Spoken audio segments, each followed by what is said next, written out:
I decided I would make a part 2 to reminiscing on being a former Coog, because I just thought that would be I thought that would be a lot of fun. I'm really interested in this topic, and I really think that people who are Houston alumni might get a good kick out of this. But I actually got my associate's degree from the University of Houston downtown.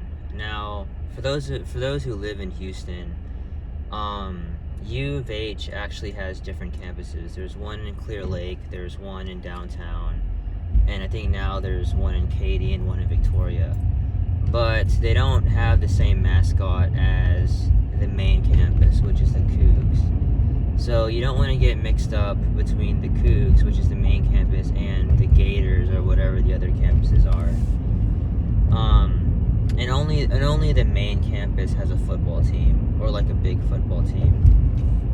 And so after I got my associate's degree from the University of Houston downtown, I was actually debating on two different schools.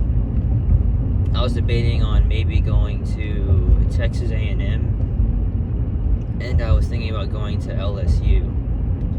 But the thing is that I realized that going to either one of those schools would have been a good experience, I think, but it would have been more expensive, and I would have had to have paid more than I wanted to, so I decided to opt out of that.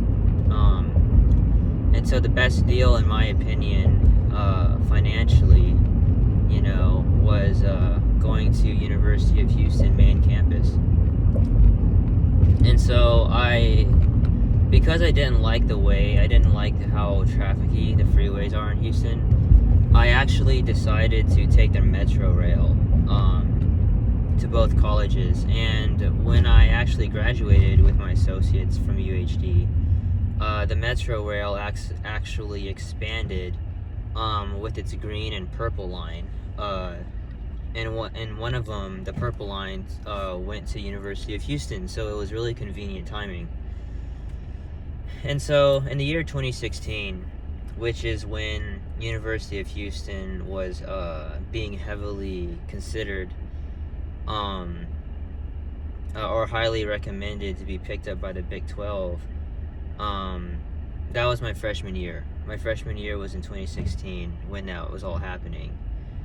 Sadly, I didn't go to U of H the year they won the Peach Bowl. I would have really enjoyed that, but that was before my time. I started school at U of H right after, and I remember because they had won the Peach Bowl and because they were doing so well, they decided to make U of H's season opener against OU.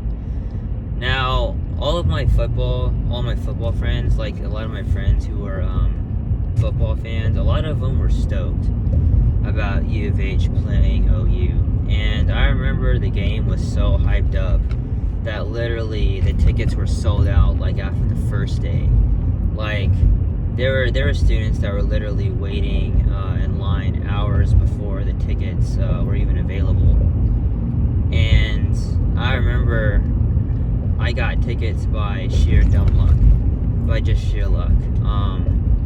My brother's girlfriend at the time had some friends who wanted to go, but then they decided to opt out, so they gave me and my best friend the tickets, and I remember we both went, and the game was absolutely insane. For my very first college football game, I couldn't have asked for a more epic game, and honestly, even to this day, I think that game between OU and U of H was probably the most epic college football game I've ever been to. The only one that it compares to is probably the U of H versus Louisville game. That game was pretty amazing too, from 2016. But I remember the OU versus U of H game was crazy. And my friends were really excited about it, but I was, honestly, I was excited about it too because we were playing such a huge team.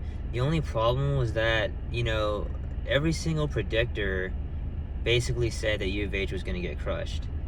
And they, honestly, based on the stats, that prediction was pretty accurate. I mean, OU, they pretty much win their games like every single year. They pretty much win like every single game, every single year, and they usually always make the playoffs for the national championship.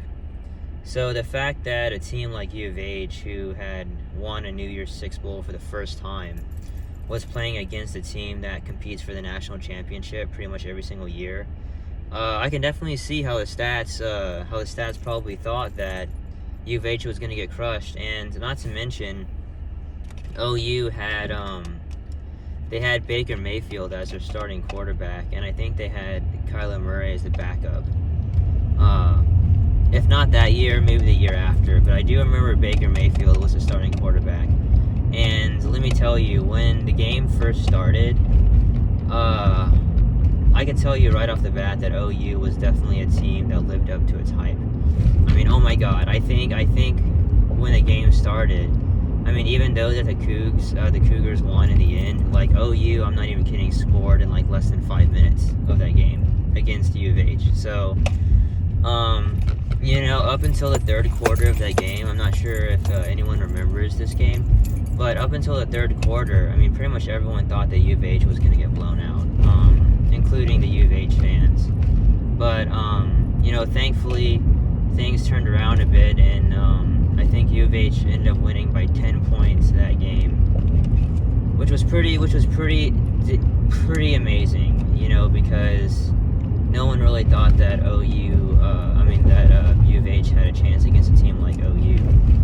And the funny thing is that U of H actually did pretty good that year up until they played against Navy. And then they lost against Navy, and then 2 weeks later they got slaughtered by an SMU team.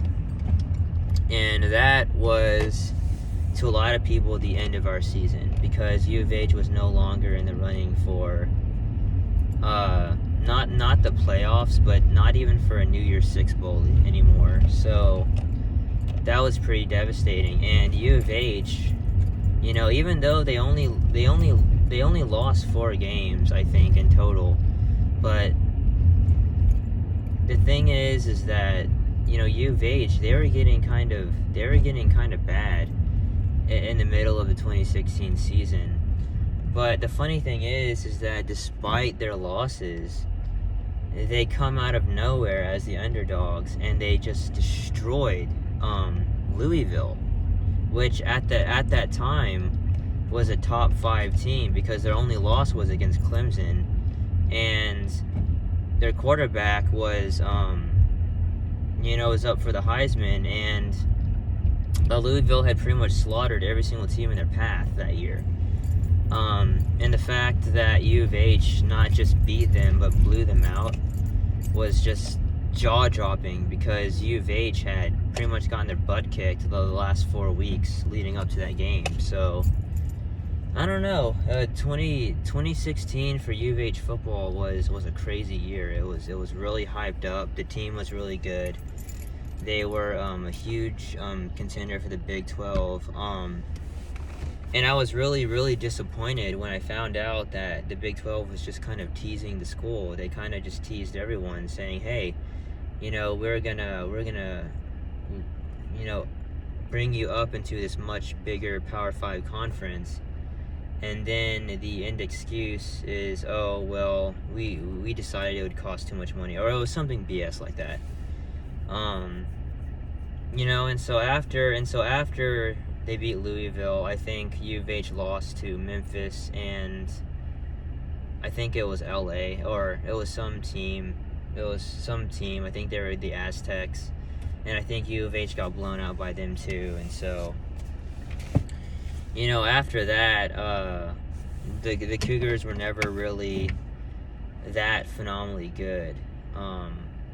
They did pretty well in 2018 until they lost those last 5 games. But after that, I think come around 2019, like about 3 or 4 seasons after 2016, U of H started having losing records, and so I kind of stopped following the Cougs after that. And then, of course, that same year in 2019, when Dana Holgorsen started, I ended up transferring to Harvard.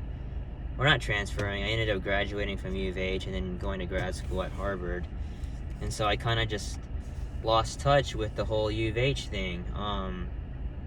But I'm just amazed how, after all these years, after I thought that the whole Big 12 thing was long dead, U of H and like 3 other schools end up getting picked up by the Big 12, or the Big 12 is looking to expand to these schools. So I don't know, I just think this is really crazy. This is really crazy, but I just thought this would be a fun video to kind of talk about the perspective of a former Coug, someone who was a freshman during the time of the whole 2016 Big 12 ordeal. I remember all of that. I remember it really well. It was big news. It was really big news. But I don't know. I guess that long dead dream has officially been achieved now.